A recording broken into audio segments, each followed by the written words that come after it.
Welcome and thank you for joining me to learn more about our Bite-Size Azure series. My name is Jason Lambert. I'm Cloud Technical Consultant for Microsoft Azure at Ingram Micro. And today, I'd like the opportunity to teach you how to provision an Azure virtual machine. Okay, so by this time, hopefully you've been able to review one of two videos. The first one would be what is the Azure portal? I believe in that video I showed you how to log in, I purchased my Azure tenant through Ingram Micro Cloud Marketplace. Now what happens? That also shows you how to log into the Azure portal. So I'm going to assume that you've been able to log into the Azure portal. And real quick, you get your favorites are listed over here on the left. So you can set these and drag and drop these around however you like according to your need, obviously to make it successful for your deployments. And then you've got Azure has the live tiles. So if you've got Windows 8 and Windows 10 machines, you'll be very familiar with live tiles here on Microsoft Azure.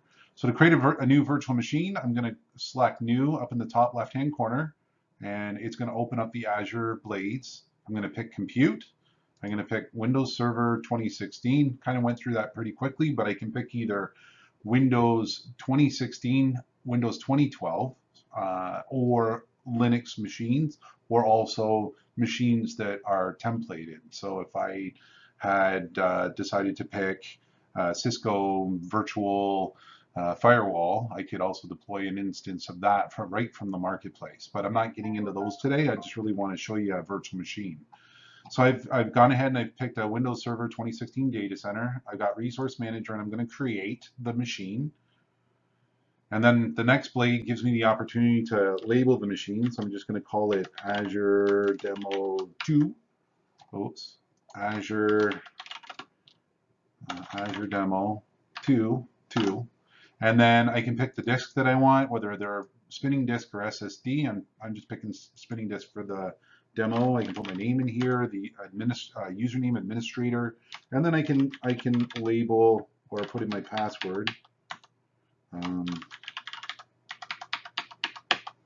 that will get me set up. And then on my tenant, because I'm in a demo account, I've got the subscription here. I don't think you may have one, but if by chance you did have the opportunity to use multiple subscriptions, you could do it for example, purchasing and or accounting. If you want to kind of segregate those different infrastructures, you would set up different subscriptions, as well as within the subscriptions, if you wanted to segregate different production. So for example, maybe you had accounts payable servers and you had accounts receivable servers that were separate from each other. You could set up two different resource groups under the subscription of accounting in your tenant. So on the resource group, I'm just going to say it's new one, just to keep it different. And the location, I can pick any of the data centers that I want, or the regions rather, that I want to run in and around the world. In the United States and Canada, you've got Canada East, Canada Central, you've got North US, South US, you've got East US and West US, as well as Central US to take advantage of. That's a total of 7 in North America. So I'm going to say, okay, I just want to pick in the East data center. Then the next screen is going to give me the machines that I want to be able to provision. So if I don't see the machine that I'm interested in here as recommended, I could go from the view all list. And then if I wanted to pick a machine, I can use the star here once it populates through, and I can select the machines that I'd like to have in my recommended list.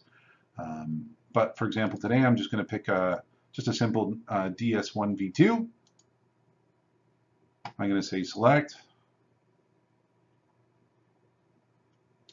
And then I have the ability here to decide whether I want to use the new managed disks. So I'm going to provision out an entire disk for my customer as a managed disk from Microsoft.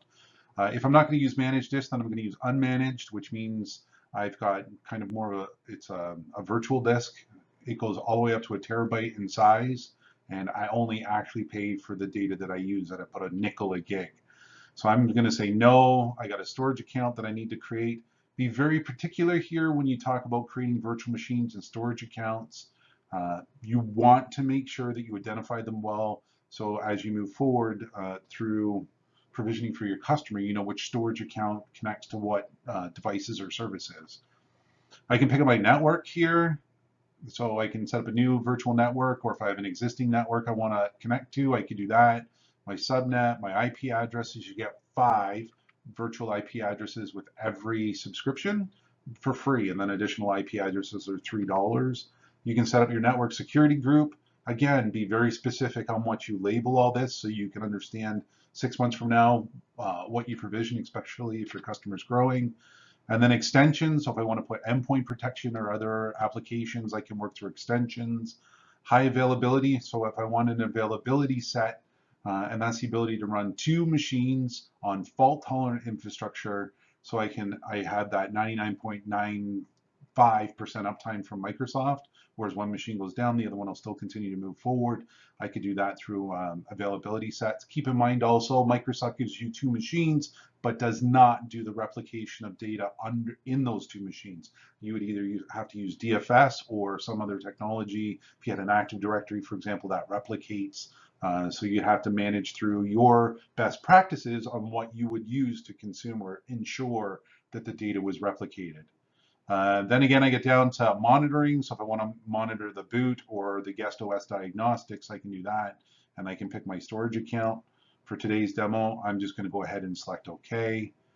And then once I get a final validation, I select OK. And my virtual machine is now being provisioned. Thank you very much for watching this episode of Azure Bite Size Series. We've just provisioned a virtual machine. I'm going to set up another one to look at what virtual machine looks like on running and how to access that virtual machine in Microsoft Azure through RDP. Thank you very much. Have a great day.